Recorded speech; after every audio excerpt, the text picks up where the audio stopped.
మీ బట్టలకి సాఫ్టింగ్ ప్రొటెక్షన్ ఇచ్చే సరైన ప్రొడక్ట్ ఎలిమ్ ఫ్యాబ్రిక్ కండిషనర్. మనం తెలియదు. Of course his daughter use to represent రోహింగ్యాని రిప్రజెంట్ చేస్తుందంటే అది ఇంకో పొలిటికల్ కేసు, అది సపరేట్. చాలామంది పిల్లలు ఇప్పుడు మన కూతురు కానీ కొడుకులు కానీ వాళ్ళ ఫిలాసఫీ ఉంటుంది వాళ్ళకి, మనం ఆపలేం వాళ్ళని. దాన్ని బట్టి మన పేరెంట్స్ మీద ఎందుకు పడ్డాలి? అది అఫ్కోర్స్ అమ్మాయి మీద కూడా దాడి చేస్తారు, చాలా ట్రోల్ చేశారు, ఆమెని మళ్ళీ ఆమె అకౌంట్ ప్రైవేట్ చేసేసింది. కానీ ఇది మెచ్యూరిటీ లేదు. ఇక్కడ కూడా చూపి ఈ సోషల్ మీడియా ప్రాబ్లం ఏంటి, నేను ఎప్పుడు చెప్తుంటాను, మీరు వాట్సాప్లో ఒక మెసేజ్కి 10 రూపాయలు అనే కండిషన్ పెట్టండి, రేపటి నుంచి మొత్తం వాట్సాప్ మెసేజ్లు బంద్ అయిపోతాయి అన్నీ. అందరూ ఇప్పుడు ఫ్రీ ఉందని చెప్పి జియో వచ్చి ఇంత ఫ్రీ డేటా ఇచ్చిన తర్వాత ఏం చేయాలని తెలియదు. 5 నిమిషాలు దొరికితే ఏదో వీడియో చూస్తుంటారు మన వాళ్ళు. మీరు ఎక్కడికైనా వెళ్ళండి, మెట్రో చూడండి, వర్క్ సైట్కి వెళ్ళండి, ఇది ప్రాబ్లం అనమాట. ఏదో వీడియోలు పొద్దున్న సాయంత్రం దాకా ఫార్వర్డ్ చేస్తూనే ఉంటారు. ఒక్కటే వీడియో మీ 100 చోట్ల నుంచి వస్తుంది మీకు. ఎందుకంటే ఆ వాడడానికి మీకు తెలియట్లేదు, మెచ్యూరిటీ లేదు దాంట్లో. ఇప్పుడు నాకు కూడా వస్తుందండి, మీకు చెప్పినట్టు పొద్దున్న నుంచి సాయంత్రం దాకా ఒక 20 మీడియా గ్రూప్స్ ఉంది, దాన్ని అందరూ వీడియోలు పడేస్తున్నట్టు పొద్దున్న నుంచి. వస్తే డిలీట్ చేసుకుంటూ వెళ్ళిపోతాను నేను. కానీ కొన్ని సైట్స్, కొన్ని గ్రూప్స్ ఉన్నాయి వేరే నో సీరియస్ డిస్కషన్ నడుస్తుందని, అది నేను రిటైన్ చేసుకుంటా, టైం దొరికినప్పుడు చూసుకుంటాను అదనమాట. ఇది మనం మెచ్యూరిటీ ఉన్నప్పుడు చేయాల్సింది. ఏదో వీడియో వచ్చిందని చెప్పి ఫార్వర్డ్ చేయడం కాదు, ఏదో వీడియో వచ్చిందని చెప్పి రియాక్ట్ చేయడం కాదు, మిస్రీ గారు వచ్చి ఒక స్టేట్మెంట్ ఇచ్చినప్పుడు ఆయన మీద దాడి చేయడం కాదు. ఈ సేమ్ విత్ మోదీజీ గారు. ఎందుకు సీజ్ ఫైర్? మీకు ఏం తెలుసు యుద్ధం గురించి? బంగ్లాదేశ్ యుద్ధం గురించి తర్వాత మనం బ్యాంక్రప్ట్ అయిపోయాం యాజ్ అ నేషన్. చెప్పాను చూడండి, కంప్లీట్గా బ్యాంక్రప్ట్. 5 సంవత్సరాలు మనకు బయటపడడానికి టైం తీసుకున్నాం, ట్యాక్స్ పెంచాల్సి వచ్చింది. రేపు ఇదే చెప్తారు మోదీ గారు, సరే యుద్ధం చేద్దాం పాకిస్తాను, పని చేస్తాను, పెట్రోల్లో 10 రూపాయలు పెంచేస్తానంటే అందరు ఏడుస్తారు, వద్దు నాకు యుద్ధం వద్దు ఏమొద్దు అంటారు. అప్పుడు ఇది ప్రాబ్లం. అది యుద్ధం ఫ్రీగా నడవదు కదా, దానికి డబ్బులు కావాలి. నేను చెప్పినట్టు మిసైల్ ఫైర్ చేయాలన్నా కానీ మిగతా ఏం చేయాలన్నా మనకు డబ్బులు కావాలి. సరే మనం అప్పుడు చేసాం కూడా, we had put a cess at that time. చైనాతో జరిగినప్పుడు సెస్ పెట్టాం మనం, డబ్బులు కావాలి కదా. ఇప్పుడు అందరూ అంటున్నారు మేము జిఎస్టీ కడుతున్నాం కదా, బాగా చేశారు మీరు, జిఎస్టీ బాగానే వాడుకుంటున్నారని చెప్పి. ఏది తెలియదు అసలు. ఎక్విప్మెంట్ ఎప్పుడు కొన్నాము, ఇప్పుడున్న మన దగ్గర అకాక్ గన్స్ అంటాం, మన యాంటీ ఎయిర్క్రాఫ్ట్ గన్స్ ఎప్పటి నుంచో వాడుకుంటున్నాం, ఆకాష్ తీర్ తయారు చేసాం, మన నాలెడ్జ్ వాడుకున్నాం మనం. ఈసారి ప్రతిసారి ఇంకొక కామెంట్ వస్తుంది, ఆరోపణ వస్తుంది, అన్నిటికంటే ఎక్కువగా డిఫెన్స్ కోసం ఎందుకు అంత ఖర్చు పెడుతున్నారు, రక్షణ బలగాల మీద అంత ఖర్చు పెట్టి బడ్జెట్ కేటాయించాల్సినటువంటి అవసరం ఏముంది అనే ఒక మాట ఉంటుంది చూడండి. ఈసారి ఇప్పుడు ఎవరైనా చెప్తారా నెక్స్ట్ బడ్జెట్లో పెంచమంటారు.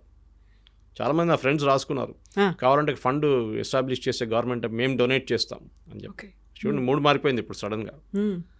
ప్రాబ్లం ఎక్కడ వస్తుందంటే, ఫస్ట్ ఆఫ్ ఆల్ ఈ లిమిటెడ్ ఎంగేజ్మెంట్లో చాలా ఒక పెద్ద, అది చాలామంది ప్రేక్షకులు అది చూడలేదు. ఈవెన్ ఈ defence, so called defence expert కూడా మాట్లాడలేదు. మన దగ్గర ఈసారి ఈ ఆకాష్ తీర్ కానివ్వండి, యాంటీ ఎయిర్క్రాఫ్ట్ గన్స్ వాడింది అగ్నివీర్ అని చెప్పి యంగ్స్టర్స్ని తీసుకున్నారు లాస్ట్ 3-4 సంవత్సరాలు. వాలంటీర్స్ లాగా వాళ్ళు their limited service, short service commission అంటాం మిలిటరీలో. ఈవెన్ ఆఫీసర్స్ కూడా షార్ట్ సర్వీస్ కమిషన్ చేసుకుంటారు చాలామంది. మేజర్ లెవెల్లో they will retire and civilian లైఫ్లో వెళ్ళిపోతారు. అగ్నివీర్ తీసుకొచ్చి ఎంత పెద్ద గొడవ చేసాం మీకు గుర్తుంటుంది. రాహుల్ గాంధీ కానీ మిగతా వాళ్ళు కానీ ఇక్కడ తగలబెట్టారు, ఫైరింగ్ జరిగింది. ఈ యంగ్స్టర్ ఇప్పుడు వస్తున్న యంగ్స్టర్స్కి వాళ్ళ దగ్గర స్కిల్ ఉంది, టెక్నికల్ స్కిల్. మీరు చూడండి, ఐటీఐలో వెళ్ళి ఎక్కడో చదువుకుంటాడు, అందరు ఇంజనీర్లు కాదు కదా, కొంతమంది ఉండొచ్చు. ఈ చేసుకున్న వాళ్ళు దే ఆర్, ఎందుకంటే నాకు తెలిసిన ఒక బ్రిగేడియర్ ఎక్కడ ఉన్నప్పుడు సికింద్రాబాద్, ఆయన he was training Agniveer and he told me, ఆయన చెప్పారు నా దగ్గర, సురేష్ వీళ్ళంతా బ్రిలియంట్ తెలుసా, వీళ్ళకి ఒక ట్యాంక్ ఇచ్చి 2 నెలలు మీరు ట్యాంక్ మీద పనిచేయండి, దాన్ని తిప్పి మొత్తం అక్కడ ఇప్పి ఎక్కడ పెట్టండి అంటే తర్వాత మొత్తం ట్యాంక్ నిప్పేసి రిటర్న్ ఫిట్ చేస్తారు నెల లోపల అంటున్నారు. మా దగ్గర 40 సంవత్సరాల నుంచి ఉన్న వాళ్ళకి చేయలేకపోతున్నారు. సో ఈ యంగ్స్టర్స్ ఉన్న ఇప్పుడు తీసుకునే యంగ్స్టర్స్ వాళ్ళు చాలా మట్టుకు టెక్నాలజీతోని ఫ్రీక్వెంట్గా వాళ్ళు హ్యాండిల్ చేస్తూనే ఉంటారు. వేరస్ ఈ ఓల్డర్ జనరేషన్కి ఆ కేపబిలిటీ లేదు. నెక్స్ట్ మన ఆర్మీ ఏజ్, యావరేజ్ ఏజ్ కూడా తగ్గింది. పెన్షన్స్ అండ్ శాలరీస్ అది కూడా తగ్గింది. పెద్ద ఆర్మీ ఇప్పుడు చూస్తున్న ఇట్లాంటి యుద్ధాల్లో మనకు పెద్ద ఆర్మీ ఏం అక్కర్లేదు. మనకు కావాల్సింది టెక్నాలజికలీ కాంపిటెంట్గా ఉన్న మనుషులు కావాలి, అబ్బాయిలు అమ్మాయిలు కానీ. ఇప్పుడు కూడా జరిగిన ఈ యుద్ధంలో నాకు తెలిసిన మట్టుకు కాన్ఫిడెన్షియల్ సోర్స్ నుంచి చాలా ఈ కంట్రోల్ రూమ్స్ హ్యాండిల్ చేస్తుంది వాస్ విమెన్. ఎందుకంటే వాళ్ళు కూడా టెక్నికలీ కేపబుల్గా చాలామంది ఉన్నారు. సో అది మీరు either it be ATCs or అక్కడ కూర్చొని డ్రోన్ హ్యాండిల్ చేస్తున్న వాళ్ళు ఉండొచ్చు, మిసైల్ ఫైర్ చేస్తున్న ఉండొచ్చు, వీళ్ళందరూ రాడార్ని కాన్సిస్టెంట్గా చూస్తూనే ఉన్నారు. అది ఒక కేపబిలిటీ, అనలైజ్ చేయడం, ఏ మిసైల్ ఎక్కడ ఫైర్ చేయాలని చెప్పేసి, అది ఎక్కడి నుంచి వస్తుంది, ఎంత స్పీడ్లో వస్తుంది ఆ మిసైల్ అని చెప్పేసి, it coming at 2.5 times the speed of sound, లేదు నార్మల్ మిసైల్ పంపిస్తున్నారా, బ్లాండ్ డ్రోన్ పంపిస్తున్నారా, లోడెడ్ డ్రోన్ పంపిస్తున్నారా, దీస్ ఆల్ అనలైజ్ చేయాల్సి వస్తుంది అనమాట. సో మీకు టెక్నికలీ కాంపిటెంట్ యంగ్స్టర్స్ కావాలి ఆర్మీలో ఇప్పుడు. సో నేను నెక్స్ట్ జనరేషన్ రిక్రూట్ చేస్తున్నాడు కావాలంటే కంపల్సరీగా మినిమం ఐటీఐని పెట్టండి. అట్లీస్ట్ ఐటీఐలో కొంతమంది వెళ్ళి చదువుకుంటారు. ఇప్పుడు ఐటీఐకి వెళ్ళినోడు ఏం పని లేనోడు అక్కడికి వెళ్తారని చెప్పి ఒక కాన్సెప్ట్ వచ్చేస్తుంది అనమాట. అది కాకుండా ఇప్పుడు ఇట్లా చూపిస్తే కొత్తగా ట్రైనింగ్, ఆర్మీ వాళ్ళు కూడా వాళ్ళ ఎక్విప్మెంట్ ఇచ్చి ట్రైనింగ్ చేపిస్తే ఐటీఐలో రెడీమేడ్గా వాళ్ళకి ప్రొడక్ట్స్ దొరుకుతారు, వాళ్ళకి ఒక టాలెంట్ వచ్చేస్తుంది, మ్యాన్ పవర్ వచ్చేస్తుంది వాళ్ళకి. ఇది జరగాలి. సో ఫ్యూచర్ ఆఫ్ వార్ఫేర్ అనేది ట్యాంకులు కాదు, ఉంటుంది ట్యాంక్ లేదని చెప్పట్లేదు, ఈవెన్ సోల్జర్స్, ఇన్ఫెంట్రీ కాదు, ఉండొచ్చు, అది కూడా ఉంటుంది, ఇన్ఫెంట్రీ యూస్ ఇన్ఫెంట్రీకి ఉంటుంది. కానీ మనం జాగ్రఫీ కోసం వెళ్ళట్లేదు. రష్యా యుక్రెయిన్ జాగ్రఫీ కోసం కొట్టుకుంటున్నారు. మాకు మేము 100 కిలోమీటర్లు గుంజుకుంటాం మీ దగ్గర నుంచి, వీళ్ళేమో మేము దగ్గర నుంచి 100 కిలోమీటర్లు గుంజుకుంటాం. మనకు ఆ ప్రాబ్లమే లేదు. మీరు పిఓకే గురించి రెఫరెన్స్ చెప్పారు ఒకసారి. పిఓకే తీసుకోవడం చాలా ఈజీ, మాట్లాడడం again drawing room situation. POK గుంజుకుందాం మనం. ఈవెన్ అప్పుడప్పుడు అమిత్ షా గారు కూడా అన్నారు, ఫస్ట్ ఆఫ్ ఆల్ పిఓకే తీసుకుంటే అక్కడున్న టెర్రరిస్ట్ని మొత్తం మనం తీసుకోవాలి కదా. అవును కదా. అక్కడున్న ముస్లిం పాపులేషన్ మనతో వాడారు, వాళ్ళు పాకిస్తాన్ వాళ్ళు మన దగ్గరికి ఎందుకు వస్తారండి? ఆ కల్చర్ డిఫరెంట్గా ఉంది. కల్చర్ ఒకటే కాదు, ఇప్పుడు మీరు రేపు వెళ్ళి నేను బంగ్లాదేశ్ కాన్కర్ చేస్తాను అంటే బంగ్లాదేశ్ వాళ్ళు ఎందుకు వస్తారు భారతదేశంతో? రారు. వాళ్ళంటే మాది స్వతంత్రం, ఇది పిఓకే ఉండొచ్చు, పాకిస్తాన్ ఆక్యుపైడ్ కాశ్మీర్ ఉండొచ్చు, కానీ అక్కడ ఉన్న వాళ్ళు పాకిస్తానీ వాళ్ళు, ఇప్పుడు కాశ్మీర్ వాళ్ళు కాదు. అది జనరేషన్లు మారిపోయాయి. అక్కడ వాళ్ళు పాపులేషన్ రీసెటిల్ చేశారు. పంజాబ్ వైపు నుంచి, సింధు వైపు నుంచి చాలామందిని తీసుకొచ్చి రీసెటిల్ చేశారు పిఓకేకి. పాపులేషన్ మేట్రిక్స్ మారిపోయింది. రెండోది, మీరు ఇండియన్ పాపులేషన్ తీసుకుంటే ఇదే బీజేపీ వాళ్ళు ఏడుస్తారు రేపు, అరే అందరు ముస్లిమ్స్ వచ్చేసారు, 10 లోక్సభ సీట్లు వాళ్ళకి పోయింది ఇప్పుడు అని చెప్పేసి. సో మీరు ప్రాక్టికల్గా అగైన్ చెప్పడానికి చాలా ఈజీ. పిఓజీకే చూసుకుందాం, మోదీ గారు వెళ్ళండి బాంబు పంపి 2 బాంబులు పడేయండి, అది కాదు, అంత ఈజీ కాదు. మన దగ్గర ఉన్న కాశ్మీర్ని ముందు మేనేజ్ చేసుకుందాం మనం, తర్వాత పిఓకే గురించి మాట్లాడదాం. It's an unsettled issue. అది ఇప్పుడు కాదు, హిస్టారిక్లీ 1948లో రాజా హరి సింగ్ అడిగినప్పుడు నెహ్రూ హెల్ప్ చేయలేదు టైంలో. ఆ రోజు టైంలో హెల్ప్ చేసి ఉంటే ఇండియన్ ఆర్మీని పంపిస్తే మనకి పిఓకే ప్రాబ్లమే లేకుండా పిఓకే కూడా మన దగ్గర ఉండిపోతుంటాయి. అక్కడ ఉన్న 2 చోట్ల మనకు పనికొస్తుంది. ఒకటి గిల్గిత్ బాల్టిస్తాన్, న్యాచురల్ రిసోర్సెస్ చాలా ఉన్నాయి అక్కడ, టంగ్స్టన్ కానివ్వండి, మీరు లిథియం కానివ్వండి, చాలా ఉంది అక్కడ. అది చైనాకి అమ్ముకున్నారు వీళ్ళు, పాకిస్తాన్. ఇప్పుడు చైనీస్ కంపెనీలు పనిచేస్తున్నాయి అక్కడ. దానికి ఒక్కటే ఇంట్రెస్ట్ ఉంది మనకి, అది వచ్చేస్తే మనం తీసుకుంటాం కావాలంటే. కానీ అంత ఈజీ కాదు. అక్కడ కూడా పొలిటికల్ మెచ్యూరిటీ ఉండాలి. సరే, ఒక ప్రాబ్లం ఉంది, పిఓజేకే మన దగ్గర లేదు. ఒఫిషియల్లీ మనం 22 సీట్లు కూడా ఇచ్చేసాం జమ్మూ కాశ్మీర్ అసెంబ్లీలో. ఎవరు లేరు క్యాండిడేట్, కానీ 23 సీట్లు 22 సీట్లు ఇచ్చేసాం వాళ్ళు. Let us wait. ఏదో ఒక రోజు అక్కడున్న ప్రజలు ఇప్పుడు బలూచిస్తాన్లో చేసినట్లు గొడవ చేసి వచ్చి మాకు భారతదేశంలో విలీనం అయిపోతాం, అటువైపు బారాముల్లా దాకా మీరు ట్రైన్ తీసుకొచ్చారు, వందే భారత్ తీసుకొచ్చారు, చెనాబ్ బ్రిడ్జ్ కట్టారు, ఇంత బాగుంది అక్కడ అన్ని డెవలప్మెంట్, మా దగ్గర ఇక్కడ ఏం లేవు, మేము మీ దగ్గరకు వచ్చేస్తామంటే అది డిఫరెంట్ మ్యాటర్. దెన్ అక్కడ ఉన్న సిటిజన్స్ రెబెల్ చేస్తారు. అప్పుడు ఏం చేస్తారు, ఆర్మీ వాళ్ళు ఫైర్ చేస్తారు, చాలామంది చనిపోతారు, మళ్ళీ అక్కడ గొడవ ఉంటుంది. అది మళ్ళీ వీరు యూఎన్కి వెళ్ళి చెప్తారు, భారతదేశం మమ్మల్ని వచ్చి కాన్కర్ చేసుకుంది, మేము మీ పంజాబ్ పట్టుకుంటాం రేపు అని చెప్తారు.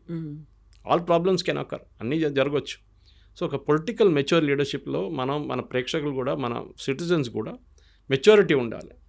మీరు చూడండి, ఓల్డర్ జనరేషన్ ఇట్లా బిహేవ్ చేయట్లేదు. వాళ్ళు చూశారు యుద్ధం అనేది అని, వాళ్ళు they have gone through it.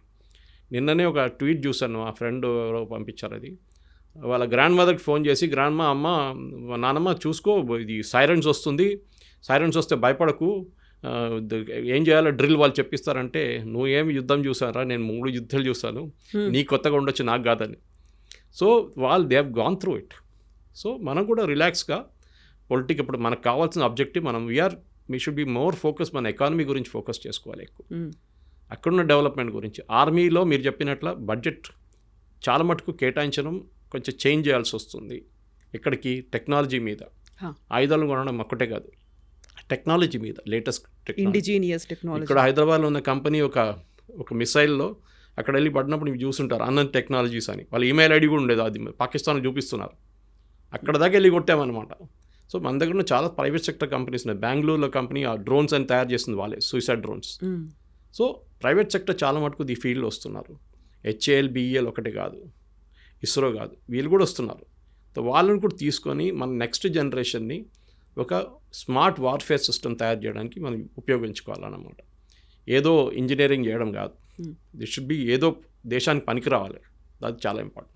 So bilateral రిలేషన్స్కి సంబంధించి చూస్తే ఇప్పుడు ఒక పాజ్ చేశాము అంటే వెనకాల ట్రంప్ ఉన్నారు, అమెరికా ఒత్తిళ్లకు తలొగ్గాము అనేది ఒకదాంతో పాటుగా ఇక్కడ ఉన్నటువంటి టర్కీ, అజర్బైజాన్ పాకిస్తాన్కి హెల్ప్ చేస్తున్నాయి కాబట్టి వాళ్ళతో అన్నిటినీ మనం స్టాప్ చేసుకున్నాము అనేది బయలాటరల్ రిలేషన్స్ని ఎలా మెయింటైన్ చేస్తున్నాం మనం ఫర్దర్గా. మనకి ఇదే కాదు, భవిష్యత్తులో కూడా ఈ దేశాల అవసరం ఎప్పుడో ఒకసారి పడుతూ ఉంటుంది కదా. వాడితో విన్ విన్ సిచ్యువేషన్ అంటే ఎలా ఉండాలంటారు? టర్కీ ప్రాబ్లం ఇప్పుడు కాదు, చాలా పాత ప్రాబ్లం. టర్కీ వాళ్ళది ఒక కాన్సెప్ట్ ఏంటంటే వాళ్ళు క్యాలిఫేట్ వాళ్ళే అంటున్నారు.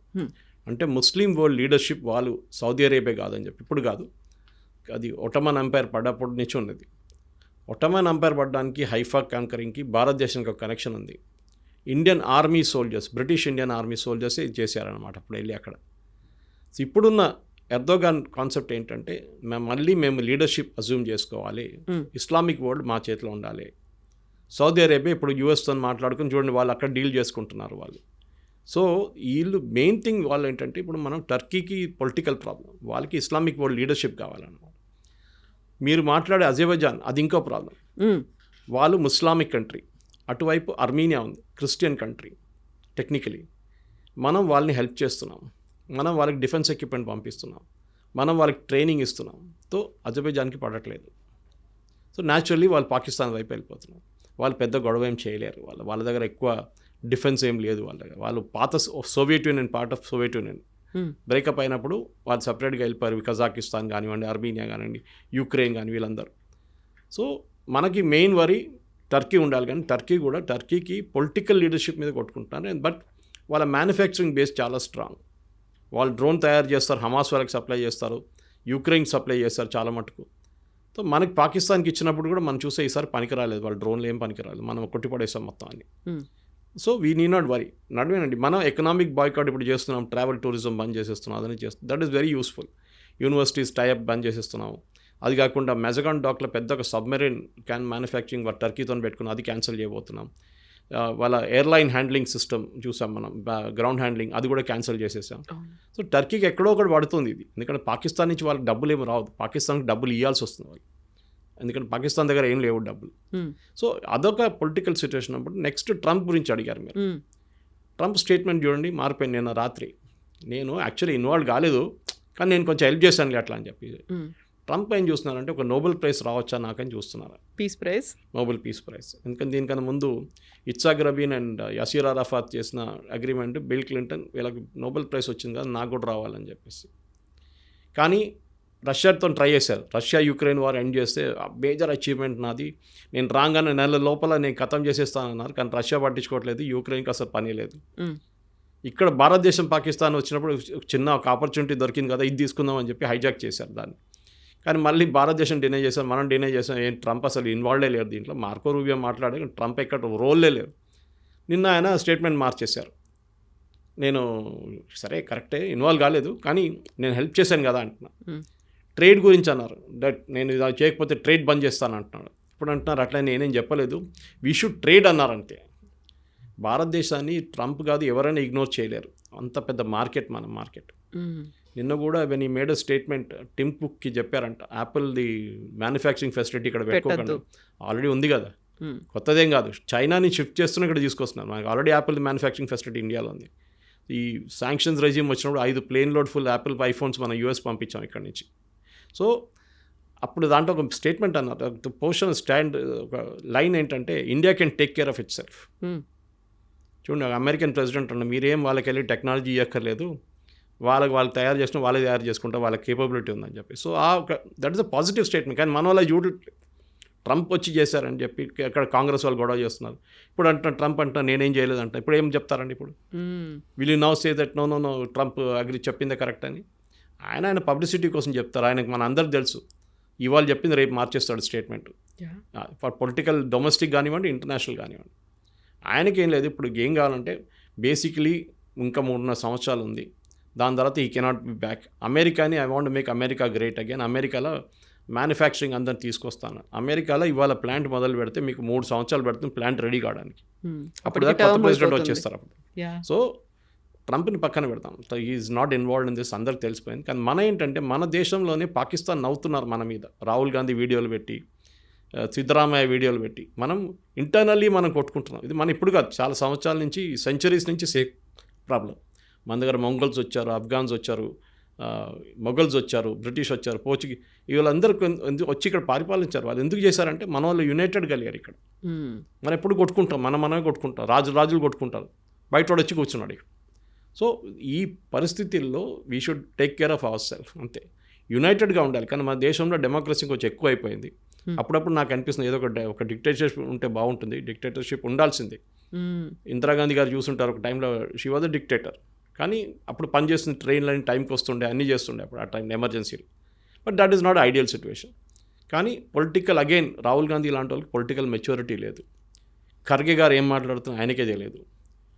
యూపీలో ములాయం సింగ్ సారీ మన అఖిలేష్ యాదవ్ ఏం మాట్లాడుతున్నారు ఆయనకు తెలియదు. నేనేదో చెప్పారు, ఎయిర్ మార్షల్ భారతి గురించి స్టేట్మెంట్ ఇచ్చారు, ఆయన బ్రాహ్మణ్ అని చెప్పి. తర్వాత చూస్తే ఆయన is Yadav. So these people have absolute caste base కొట్టుకుంటున్నారు, ప్రైవేట్ సెక్టర్ రిజర్వేషన్స్ అంటున్నారు. సో మనం బయట ఈ should not become a laughing stock అంటాం ఇంగ్లీష్లో. బయట వాళ్ళు మన మీద నవ్వకూడదు. ఏంట్రా వీళ్ళు ఇట్లా మాట్లాడుకుంటున్నారు. ఇజ్రాయెల్ చూడండి, వాళ్ళ మీద ఇంత పెద్ద అక్టోబర్ 7th అటాక్ జరిగిన తర్వాత కూడా వాళ్ళ మీద ఇంటెలిజెన్స్ ఫెయిలియర్ అది ఇదేం మాట్లాడలేదు. తర్వాత చూసుకుందాం అదంతా. ముందు హమాస్ని ఖతం చేద్దాం. హెజ్బుల్లాని ఫినిష్ చేసేస్తారు, ఇక్కడ హమాస్ని ఫినిష్ చేస్తారు. That is the first priority. Opposition leader క్యాబినెట్లో కూర్చున్నారు, ఇక్కడేమో నాకు పార్లమెంట్ సెషన్ కావాలంటున్నారు. మోదీ గారు వచ్చి స్టేట్మెంట్ ఇస్తే ఏమైనా అయిపోతుంది, అక్కడ అన్నీ అయిపోతుంది, అన్ని ప్రాబ్లమ్స్ సార్ట్అవుట్ అయిపోతుంది. రైట్ నౌ మనం అలర్ట్లో ఉన్నాం. వాళ్ళు ఎప్పుడైనా రిటర్న్ దాడి చేయవచ్చు, ఇంకో టెర్రరిస్ట్ అటాక్ జరగవచ్చు. Let us be careful. యునైటెడ్గా ఉండాలి. కానీ భారతదేశంలో యునైటెడ్గా ఉన్నది ఒక కాన్సెప్ట్ బహుశా ఇప్పుడు రాదు. We will never be united. మనం ఎప్పుడు డివైడ్ అయి ఉంటాం. అది క్యాస్ట్ బేసిస్ ఉండొచ్చు, రిలీజియన్ బేస్ ఏదైనా ఉండొచ్చు. సో ఇట్స్ అ ట్రాజడీ, కానీ ఏం చేయలేము అది. But at the same time ఒక 60% నుంచి 60% మంది ఆర్ మెచ్యూర్ ఇనఫ్. వాళ్ళు పొలిటికలీ మెచ్యూర్ ఉన్నారు. దానికోసం మీరు చూసుంటారు మోదీ గారిని 3 సార్లు గెలిపించారు. ఆ 33%, 34% population, they are good enough. వాళ్ళు కొంచెం మెచ్యూర్గా ఉన్నారు. వాళ్ళు ఉంటే భారతదేశం ఇంకా సేఫ్ హ్యాండ్స్లోనే ఉంటున్నారు.